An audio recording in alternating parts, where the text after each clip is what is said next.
నైమిషారణ్యంలో చక్రతీర్థంలో ఉన్నాం మనం.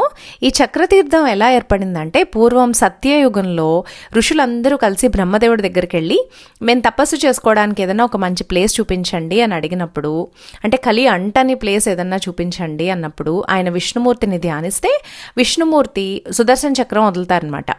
అది అప్పుడు వృత్తాకారంలో వచ్చి ఈ ప్లేస్లో పడుతుంది. ఆ చుట్టూ నైమిషారణ్యం అని పేరు వస్తుంది. నేమి అంటే చక్రం అని అనమాట. సో అక్కడ ఒక కుండంలాగా ఏర్పడి లోపల భూమిలోంచి నీళ్లు కూడా ఉద్భవిస్తాయన్నమాట. సో అక్కడ ఎవరైతే స్నానం చేస్తారో వాళ్ళకి పూర్వజన్మ పాపాలన్నీ పోయి మోక్షం వస్తుంది అని ఒక నమ్మకం అనమాట. అక్కడ చలి విపరీతంగా ఉంది మేము వెళ్ళినప్పుడు, అందుకని మేము స్నానాన్ని దిగలేదు. అందులోని అది రాత్రిపూట అనమాట. తర్వాత పక్కన మర్రి చెట్టు చుట్టూ చిన్న చిన్న దేవాలయాలు చాలా ఉన్నాయి. ఇంకా అన్నీ చూసుకుని మేము హోటల్కి వచ్చేసి అక్కడ బయట ఉయ్యాలుంటే కొద్దిసేపు అలా పిల్లలు ఊగి ఆ రోజు అలా గడిచిపోయిందనమాట. మిగిలినవన్నీ నెక్స్ట్ వీడియోలో చూద్దాం.